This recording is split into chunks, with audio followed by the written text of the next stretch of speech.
नमस्कार। आज के सभी हमारे समाज दर्शकों, मैं उन सभी का अभिवादन करता हूँ, उन सभी को सादरवाद नमस्कार करता हूँ।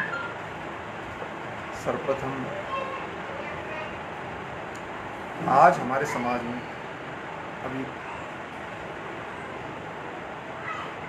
अभी हाल ही में घटित हुई कुछ घटनाओं के लिए, जिनमें हमारे समाज के सामाजिक गणों का देहावसान हुआ, उन सभी के लिए 2 मिनट का मैं मौन रखते हुए सभी की आत्मा के लिए शांति करूँगा, और आप भी मेरे साथ उन सब के लिए आत्मा की शांति करें।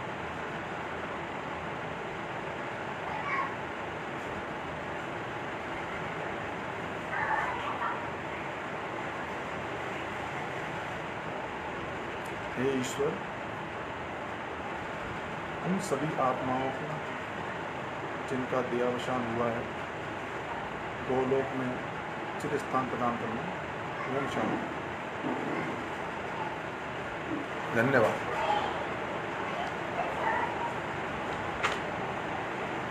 बहुत ही हर्ष का विषय है कि आज महासभा की ओर से जी नमस्कार श्री राजकिशोर जी, धन्यवाद आपके स्वागत के लिए। बहुत ही अच्छा विषय है कि आज हम अपने समाज में हो रहे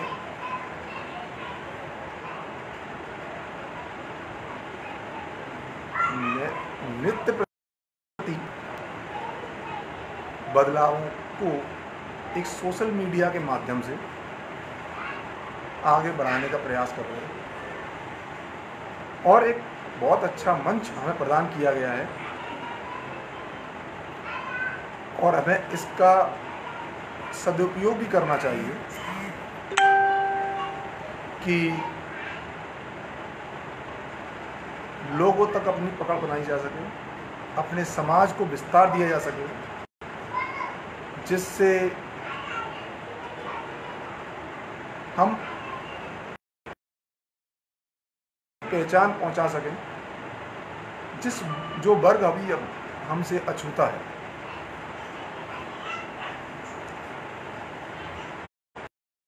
में हमारे समाज के युग पुरुष सम्माननीय श्री सामले प्रसाद आर्य जी, स्वतंत्रता संग्राम सेनानी, उनको अभिवादन करता हूँ, उनके चरण स्पर्श करता हूँ और उनको नमन करता हूँ कि उन्होंने हमें एक ऐसी दिशा प्रदान की जिससे हमें एक लक्ष्य मिल सका, और उन्होंने हमें एक ऐसा पौधा दिया जिससे जब वो बड़ा होगा और विस्तार करेगा तो उस पौधे उसकी जो छाया है, उसके जो फल हैं, हमारे समाज को प्राप्त होंगे। इसीलिए मैं सम्माननीय हमारे आदरणीय श्री सामले प्रसाद आर्य जी को बारंबार प्रणाम करता हूँ, नमस्कार करता हूँ।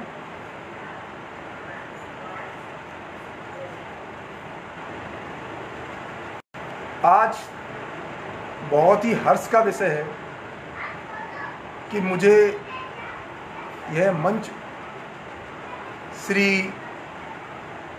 राजकिशोर कचेर जी ने प्रदान किया अपनी बात को समाज तक पहुंचाने के लिए। धन्यवाद किशोर कचेर जी। आप हमारी आज का उसमें प्रचार मंत्री के पद पर कार्यरत हैं और बहुत ही शानदार कार्य कर रहे हैं लोगों तक अपनी बात पहुंचाने के लिए। आगे का कार्यक्रम पूर्व जिस तरीके से आपको महासभा के बारे में मैं जो कार्यक्रम हमने अभी तक हुए हैं, महासभा कार्यक्रम किए गए हैं, उसके बारे में आपको अवगत कराऊं। सर्वप्रथम उससे पहले मैं आपको यह अवगत करा दूं कि हमारे समाज को मंच महासभा जैसा संगठन क्यों आवश्यकता पड़ती है। मंच की ये मंच क्यों आवश्यक है? ये आज हम बिना संगठन कहीं भी किसी भी स्थान पर चले जाएं, बिना एकता के हमारी कहीं पहचान नहीं है। आप इस बात को भली भांति परिचित हैं, सभी इस बात से भली भांति ज्ञात हैं। जब हम किसी तो या तो हमारी पहुंच उस स्तर तक होनी चाहिए कि अपना कार्य हम करा सकें, और यदि हम सरकार से अपने कार्य कराना चाहते हैं तो हमारे स्वयं के संबंध या हमारे द्वारा धन का व्यय ये बहुत आवश्यक है। अब इन सब चीज़ों से दूर हटने के लिए हमें क्या करना, अपने समाज को यदि आना है, अपने समाज को यदि आगे करना है तो संगठन का सहारा लेना पड़ेगा। धन्यवाद आदरणीय बबीता जी, धन्यवाद श्री संदीप कुमार जी, जितेंद्र कुमार जी, धन्यवाद श्री मनीष चौहान जी।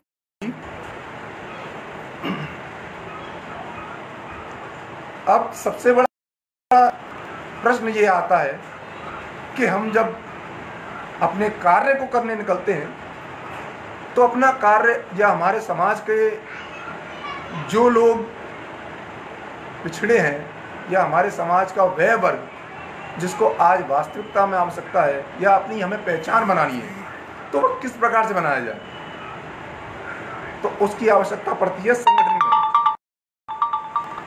संगठन एक ऐसा स्वरूप है जिसमें प्रत्येक व्यक्ति अपने कार्यों को करता हुआ अपने सहयोगी का साथ लेते हुए आगे बढ़ता है। संगठन हमारे समाज में नहीं होगा कोई, तो हम किसी भी प्रकार से अपना परिचय समाज में नहीं पहुंचा सकते। इसीलिए आवश्यकता हमें संगठन की है। अब संगठन किस प्रकार का हो यह आवश्यक है। संगठन में विभिन्न प्रकार के विचारों के लोग हमें मिलेंगे। कभी भी एक व्यक्ति द्वारा नहीं किया जा सकता। धन्यवाद श्री विक्की जादौन जी, आपका भी स्वागत। धन्यवाद श्री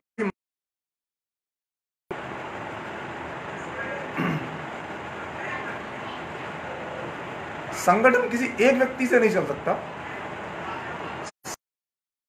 के लिए दो या दो से अधिक व्यक्तियों की आवश्यकता पड़ती है। अब आप ये समझिए कि क्या कोई एक व्यक्ति समाज में क्रांति ला सकता है? इतना संभव नहीं है। हमारे समाज में या किसी भी वर्ग में अगर क्रांति लानी है तो एक व्यक्ति उसका सुझाव दे सकता है, अपने जैसे विचारों के लोगों का संगठन बना सकता है।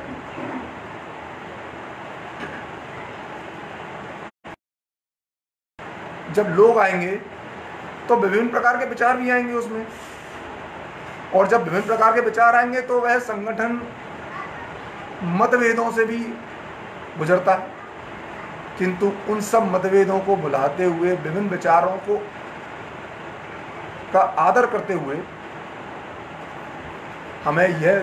धन्यवाद श्री PS चौहान जी, धन्यवाद श्री दया वर्मा जी, आपका बहुत बहुत आभार। उन सब विचारों का हमें आदर करना है और अपने संगठन को एक दिशा प्रदान करनी है। अब संगठन को दिशा प्रदान करने के लिए क्या करना है? जब संगठन का निर्माण किया जाता है तो उस समय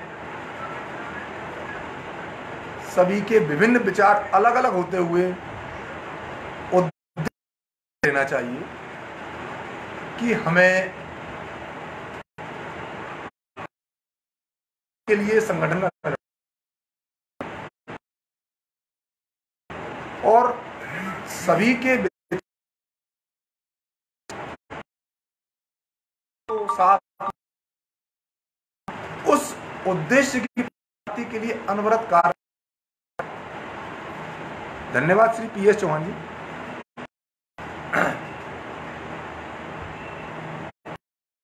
उस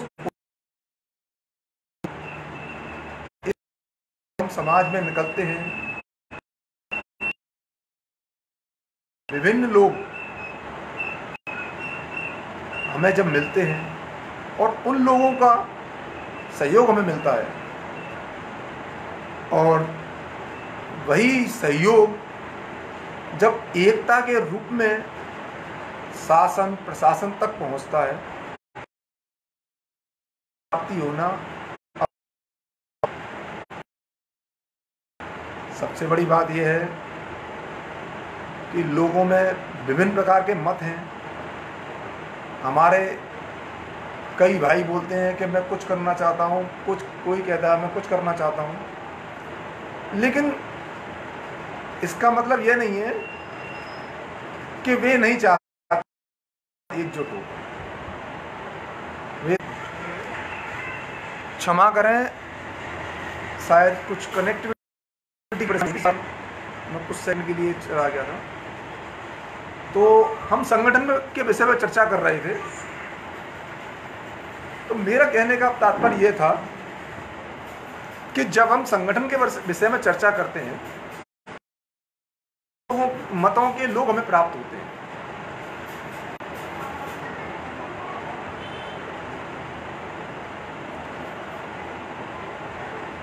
सर क्षमा चाहेंगे आप सभी स्वजाति बंधुओं से, क्योंकि इसमें कनेक्टिविटी की परेशानी आ रही है।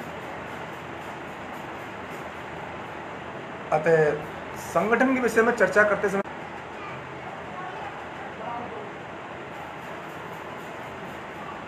जी धन्यवाद।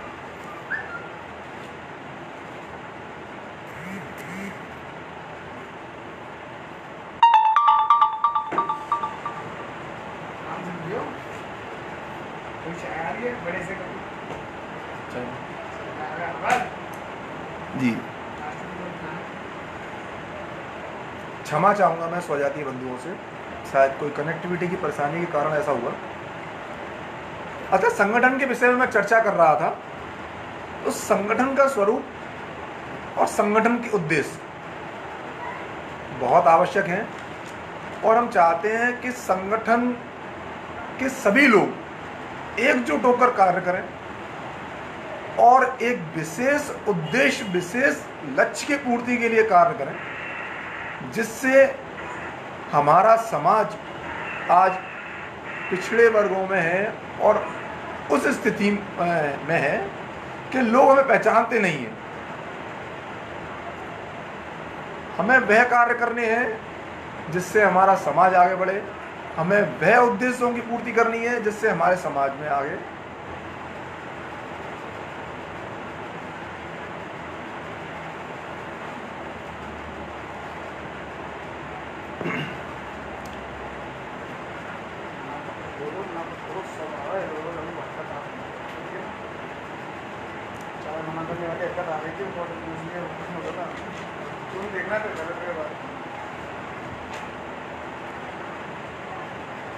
अब मैं हमारे समाज में राष्ट्रीय अखिल भारतीय कचेरा राजपूत महासभा का प्रवक्ता होने के नाते उस संगठन के विषय में चर्चा करूंगा। सर्वप्रथम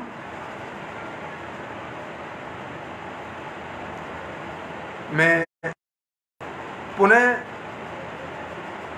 सम्माननीय श्री शामले प्रसाद आर्य जी एवं स्वर्गीय श्री मंगल प्रसाद जी बैतूल वाले को नमन करता हूं।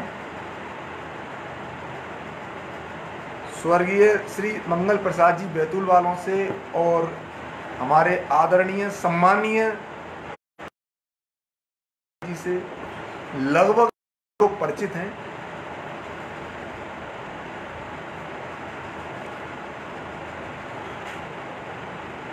ये हमारे समाज की वे धुरी हैं जिन्होंने हमें एक रास्ता दिखाया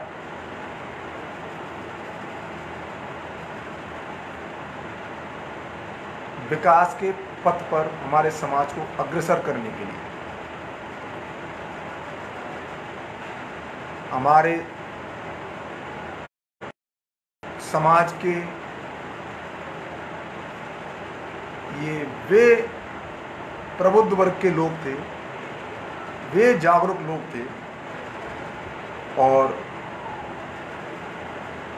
सम्माननीय श्री शामले प्रसाद आर्य जी की उम्र आज लगभग आप आश्चर्यचकित होंगे, उनकी उम्र आज 100 वर्ष के समथिंग है और आज भी वे एक युवा की भांति। और मैं और हमारा समाज सभी उनसे प्रेरणा लेता है और ऐसे बिरले ही लोग होते हैं जो इस उम्र के प्राप्त तक पहुंचते हैं और इस तरह के जोश से अपने समाज में नई यौवन, नई चेतना भरते हैं।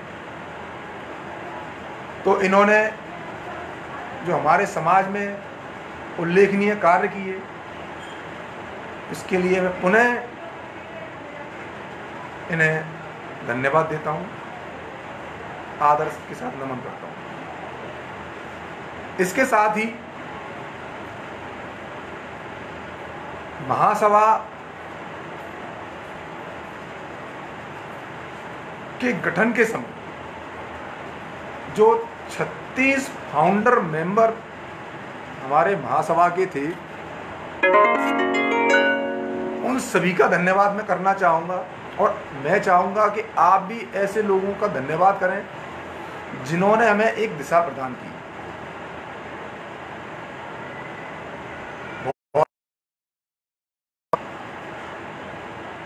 कि ऐसे जागरूक लोग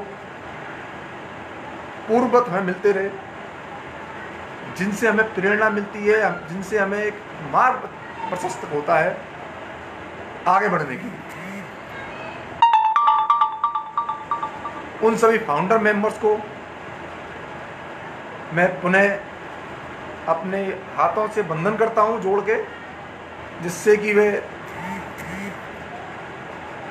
समाज के प्रत्येक वर्ग तक पहुंचे।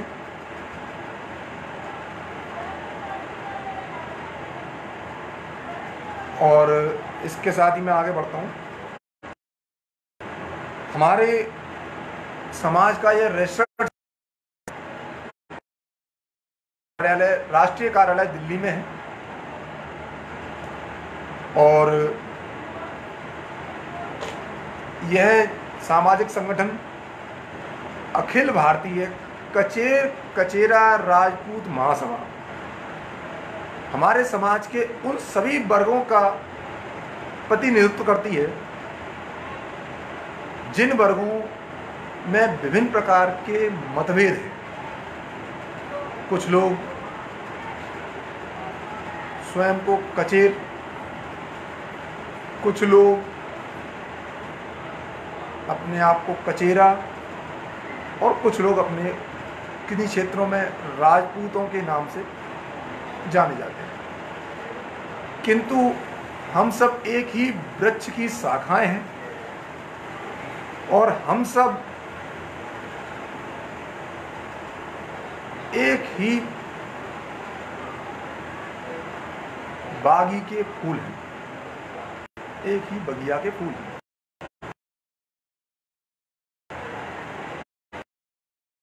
कचेर कचेरा राजपूत महासभा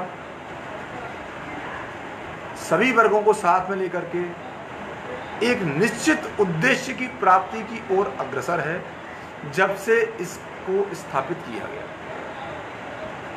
मैं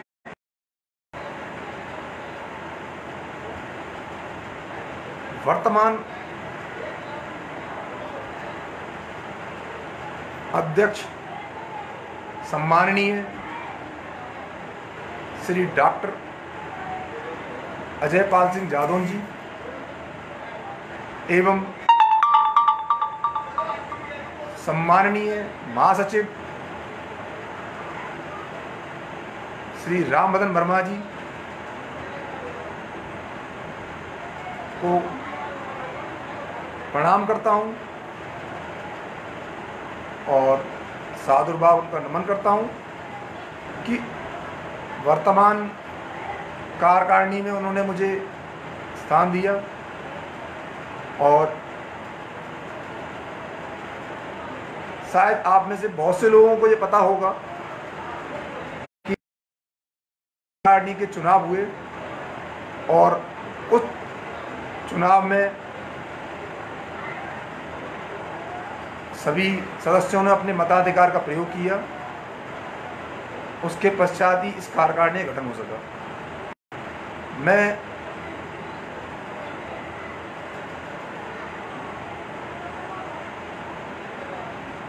उनका भी धन्यवाद करना नहीं भूलूंगा जिन्होंने मुझे इस महासभा में जुड़ने का अवसर प्रदान किया।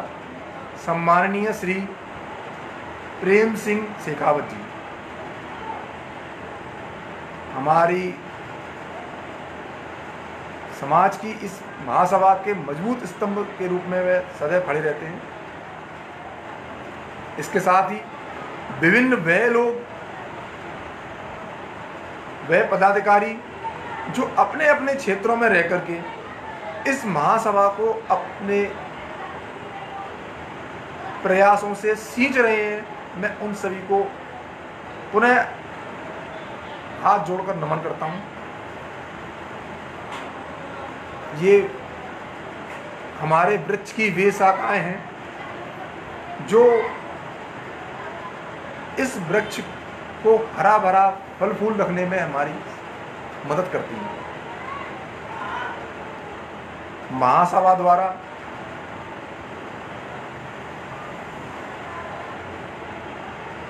अनेक ऐसे कार्य हमारे समाज के लिए किए गए,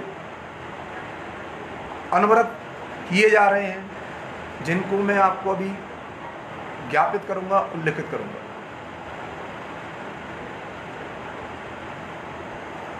अभी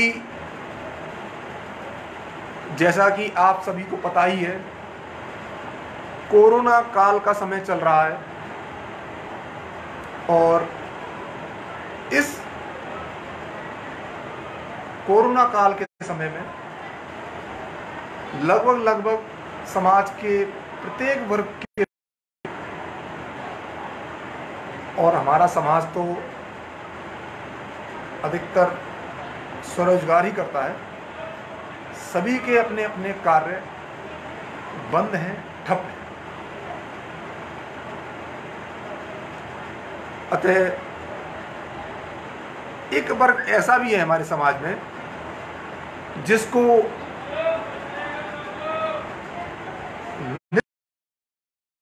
लाना है, खाना है, और लगभग 2 से ढाई महीने का यह समय कोरोना काल का था और अभी भी कहीं कहीं छूट है, कहीं नहीं है। अतः लगभग 2 महीने से सभी लोगों के रोजी रोजगार, उद्योग धंधे, काम सब बंद थे।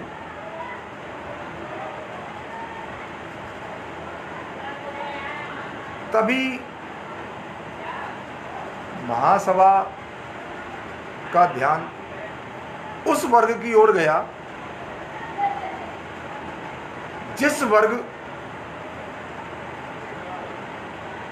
पर अभी तक किसी का ध्यान नहीं था, हमारे समाज का वह वर्ग